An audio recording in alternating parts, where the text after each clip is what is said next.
அன்பு உள்ளங்கள் அனைவருக்கும் வணக்கம். திரு சச்சிதானந்தம் சுவாமி அவர்களுடைய சமாதி ஆகும்போது நிகழ்ந்த நிகழ்வு. எத்தனாம் தேதி எப்போ சமாதி ஆகும் அதையெல்லாம் அவர் சொல்லிட்டாரு.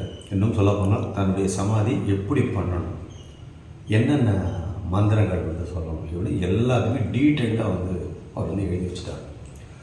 அதுபோல் சச்சிதானந்த ஐயா சமாதி ஆகிட்டார். ஆனால் அந்த நேரத்தில் பரஞ்சோதி ஐயா ஊரில் இல்லைங்க, டெல்லி போயிட்டார். டெல்லியிலேருந்து சென்னை சென்னையிலேருந்து வேடச்சந்தூர் வந்தாரப்போ அங்கேருந்து ஒரு கார் வச்சுட்டு கிட்டத்தட்ட இரவு 1 மணிக்கு அவர் வந்தார்.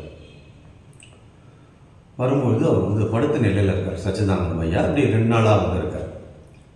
அப்பொழுது வந்தவர் என்ன பண்ணார், கை கூப்பி அப்பா பரஞ்சோதி வந்திருக்கிறேன் அப்படின்னு சொல்கிறாரு.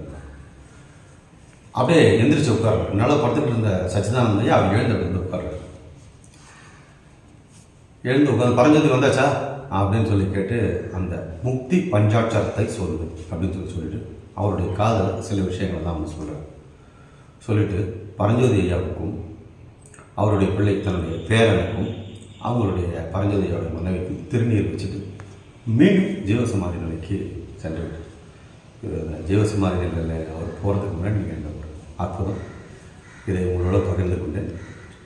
அடுத்த காணொலியில் இவருடைய பிள்ளையான ஸ்ரீ பரஞ்சோதி ஐயா அவர்களை பற்றி நாம் காண்போம். இணைந்திருங்கள்.